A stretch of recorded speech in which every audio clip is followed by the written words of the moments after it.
It's the most wonderful time of the year, football season. The smell of cheap beer and 7-layer dip is in the air. But if we're being real, between the games, I think you're gonna get that itch, that craving for more gridiron action. So hop on board with me as I've put together a list of movies to help get you through the week. You suck, you jackass.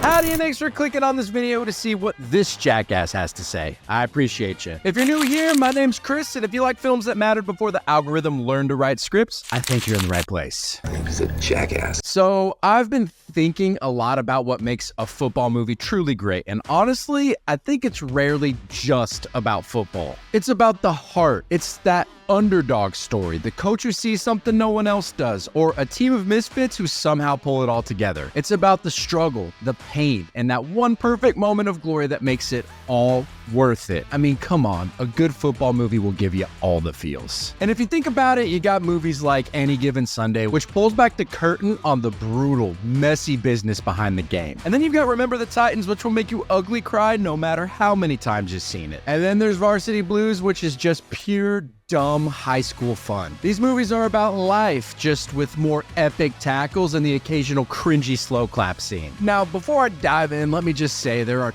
tons of movies that barely miss the cut. Going through it, I forgot how many good football movies there are. There's We Are Marshall, which will give you the feels every time. Invincible, which is pure inspiration. The Last Boy Scout brought that gritty action and one of the best opening scenes of any football movie. And North Dallas 40, which showed the dark side way before it was cool. And yeah, I couldn't quite bring myself to add The Waterboy. Look, I know it's a Sandler classic and I absolutely love it, but there were just too many legitimately great football movies to seriously consider that one. And you might notice that Rudy is mysteriously missing from this list. Well, I happen to think it's overrated. Fight me, but it'd fall on the top 20 list. And I figured you probably didn't want to sit here for 3 hours while I yap about a sport that, let's face it, predominantly only Americans give a rat's ass about. So I wanted to keep it tight at 10. So to honor the kickoff, I've crafted my definitive list of the 10 best football movies of all time. We're gonna laugh, and you're probably gonna tell me I'm an idiot in the comments, and it's gonna be a great time. So I'm gonna start this whole thing off with a movie that's all about getting that one last shot. A story about a bunch of washed up has-been, never-was players who got a second chance to be legends. Coming in at number 10, let's talk about The Replacements.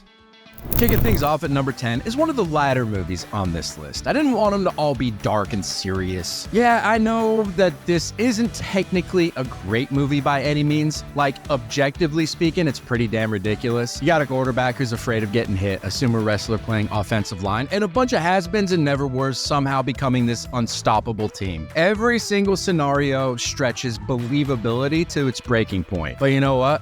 I don't care. I absolutely love the chaos of this film. The characters are completely over the top and ridiculous, but somehow the secret sauce makes it all work because the movie knows exactly what it is. It's not trying to win any Oscars or make you cry about the human condition. The cast is stacked too. You got Keanu Reeves doing his best I'm confused but determined face. And then there's Gene Hackman just stealing every damn scene he's in. I mean, that man could have read a phone book and made it compelling. The movie's funny, it's got heart when it needs to, and sometimes you just need a film that doesn't take itself too seriously. It's pure dumb fun, and there's absolutely nothing wrong with that. Coming in at number 9, we've got Varsity Blues. And this movie is peak 90s in every possible way. You got the teen angst, the soundtrack that absolutely slaps, and let me tell you, this movie has some comedic gold in it. Also, whipped cream bikini, anyone? But here's what I think makes it work beyond just the laughs and the nostalgia. The movie actually dives deep into the dark underbelly of high school football culture. It shows you the ridiculous, insane pressure that entire communities put on these kids who are literally just teenagers trying to figure out the rest of their lives. The expectations are absolutely crushing, and the movie doesn't shy away from showing how toxic that can truly get. And then you got Jon Voight as Coach Kilmer, who is the perfect antagonist.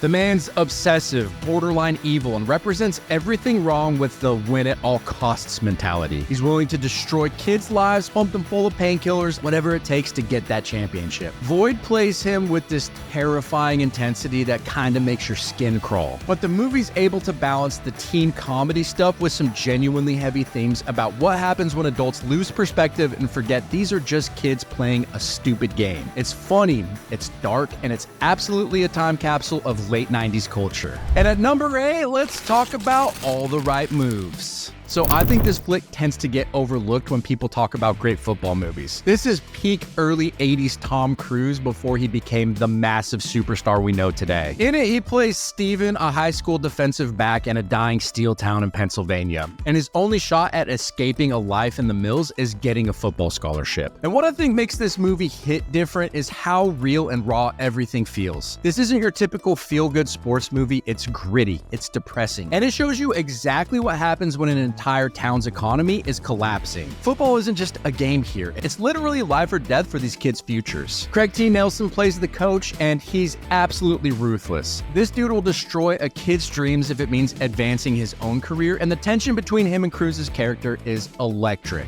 When they finally clash, it's brutal and feels completely earned. This movie doesn't sugarcoat anything either. It shows you how one bad play, one stupid mistake, one moment of teenage anger can completely derail your entire future. Cruz's performance is incredible. He's desperate, he's scared, and you genuinely feel for this kid who's watching his only way out slip through his fingers. All right, at number 7, I'm putting Remember the Titans. So I was balls deep in my high school career when this film came out, so I look at it very fondly. Denzel Washington's a force of nature as Coach Herman Boone. I mean, when is he not? This man commands every single scene he's in. When he takes those kids to Gettysburg and delivers a speech about how hatred destroyed the soldiers, I get chills every damn time. And what I think makes this movie work so well is that it's not preachy. It just tells a hell of a story. You got two high school teams forced to merge in 1971 Virginia, and nobody wants it to happen. The white kids don't want it, the black kids don't want it, the parents are losing their shit, and the coaches are basically thrown into an impossible situation. But here's the thing, once those kids get on the field and start hitting each other in practice, all that other crap just starts to fade away. Because at the end of the day, if you can't count on the guy next to you, you're gonna get your ass kicked on Friday night. It becomes about respect, about earning your spot, and go figure, about winning games. The football scenes are pretty realistic and authentic. Coach Boone doesn't coddle anybody. He makes them all earn their positions through pure talent and effort. It's based on a true story too, which I think makes it even more impressive. This actually happened, and these kids figured out how to become a championship team while everything around them was falling apart. At number 6, I have 1974's The Longest Yard.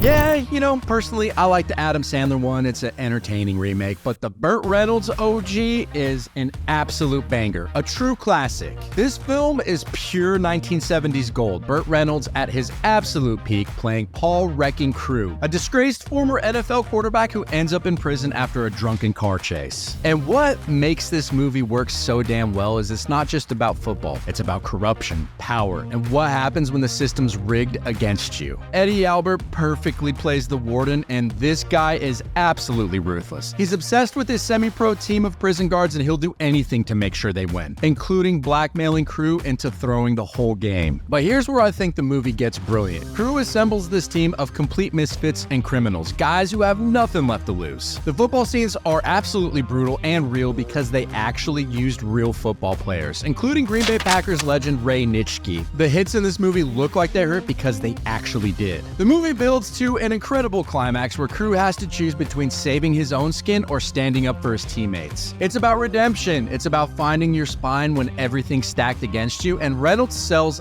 every single moment of it. I think sometimes we forget just what a huge movie star Burt Reynolds really was. This is what a prison football movie should be: gritty, intense, and completely badass. At number 5 is Brian's Song.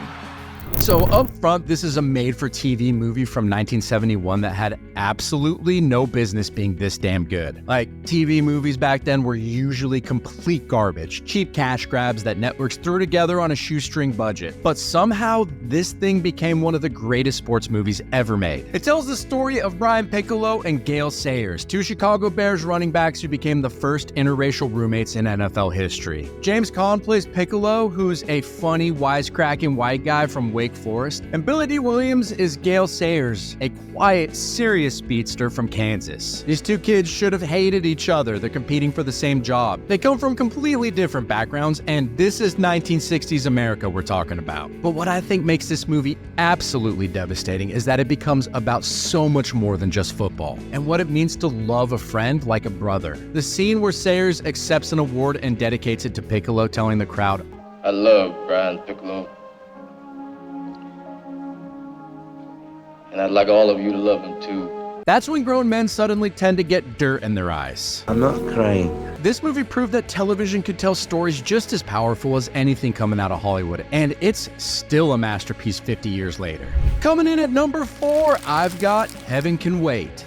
So I think this might be the most unique football movie ever made. Warren Beatty plays Joe Pendleton, a backup quarterback for the LA Rams who's about to get his shot at starting in the Super Bowl. Then he gets killed in an accident, but actually he doesn't. An overeager guardian angel pulls him out of his body too early, thinking he's about to die. But Joe was supposed to live for another 50 years. The problem is his body's already been cremated, so they have to stick his soul into the body of a recently murdered billionaire. And this is where I think the movie starts to really cook. Joe, now in this rich guy's body, decides to buy the LA Rams so he can quarterback them to the Super Bowl himself. It's the most batshit insane premise you've ever heard, but somehow it works perfectly. And what makes this movie special is how it balances comedy, romance, and genuine emotion without ever feeling ridiculous. Beatty's always had this natural charm and charisma, and that sells the whole crazy concept in this movie. And when he's trying to convince his old trainer that he's really Joe Pendleton trapped in someone else's body, it's equal parts hilarious and heartbreaking. James Mason plays Mr. Jordan, the guy in charge of heaven's bureaucracy, and he brings the perfect mix of authority and compassion to the role. The movie was nominated for 9 Academy Awards, including Best Picture, and it proved that you could make a sports movie about literally anything, even death and the afterlife, and still somehow make it compelling as hell. At number 3 is Any Given Sunday. Yeah, I know, there's a group of people that absolutely hate this movie. It's long, it's messy, Oliver Stone goes completely overboard with his typical style, and yeah, I think it can be a lot to handle. Personally, I've always thought this is one of the most interesting inside baseball looks at the business side of professional football that we've ever gotten on screen. This really isn't your feel-good underdog story. This is the ugly reality of the NFL. You got aging players getting pumped full of painkillers, owners who care more about profits than people, coaches fighting for their jobs, and rookies getting chewed up by the machine. Al Pacino plays Tony D'Amato, this old-school coach who's watching the game he loves get consumed by corporate greed and ego. The movie pulls zero punches about how brutal and corrupt the business really is. Jamie Foxx is excellent and plays this cocky young quarterback who thinks he's bigger than the team. And Cameron Diaz is the owner who inherited the franchise and treats players like disposable assets. At its core, it's cynical as hell, but it feels real in a way that most sports movies don't have the balls to be. But here's why I put this movie at number 3. Pacino's inches speech at the end is one of the greatest speeches in any sports movie, full stop. That speech alone makes this entire movie worth watching, even if you hate everything else. Coming in at number 2, I've got Jerry Maguire. I mean, I think this movie's absolutely perfect. Yeah, I know it's barely even a football movie. It's really about relationships, integrity, and what happens when you finally grow a conscience in a business that rewards being ruthless. Tom Cruise plays Jerry, a slick sports agent who has a complete breakdown after meeting an injured player's kid who calls him out for being fake. So Jerry kind of writes this mission statement about treating clients like human beings instead of paychecks. And naturally, he gets fired for it. All his big clients abandon him except for one, Rod Tidwell, in an Oscar-winning performance by Cuba Gooding Jr., who is absolutely electric in the role. Rod's a Arizona Cardinals wide receiver who's talented but completely overlooked. And the chemistry between Cruise and Gooding is incredible. It really sells the whole movie. When Rod forces Jerry to scream, "Show me the money," over the phone, yeah, it's hilarious, but it's also this perfect moment that shows what their relationship is really about. Rod testing whether Jerry actually gives a damn about him as a person. But what I think makes this movie work is that it's really a love story. Jerry's relationship with Dorothy, played perfectly by Renee Zellweger, becomes the emotional core of the whole thing. When she tells him, "You had me at hello," after his rambling romantic speech, it's one of the most genuine moments ever put to film. And this movie gave us more quotable lines than any sports movie ever made. And every single one of them earned their place in pop culture history. And in the top spot comes the only movie I feel made sense, Friday Night Lights. I think this is the greatest football movie ever made, period.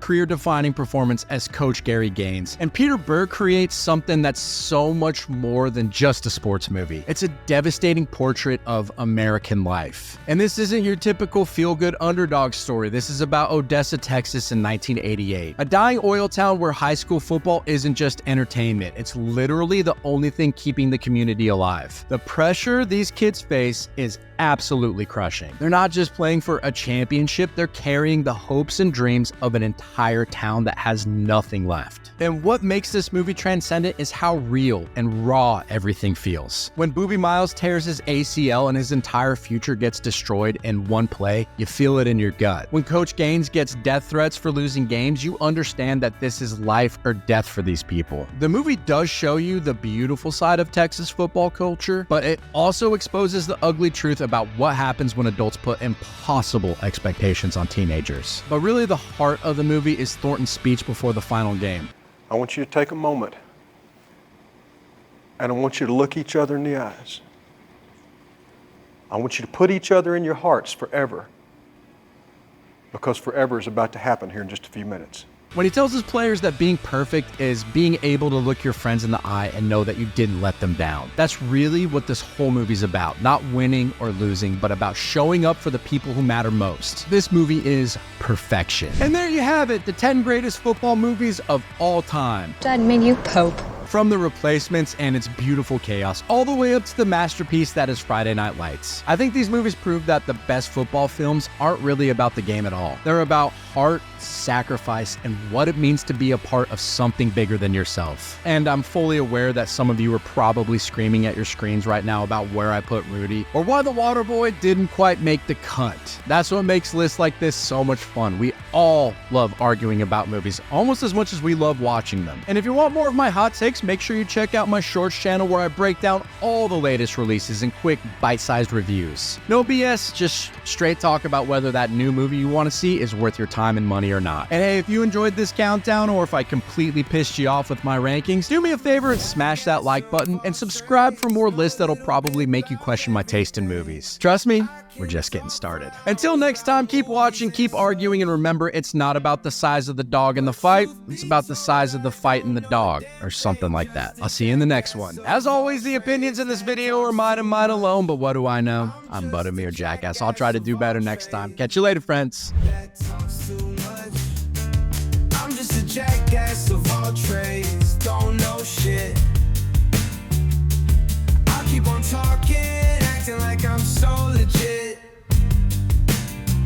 From politics to sports, I'll spout my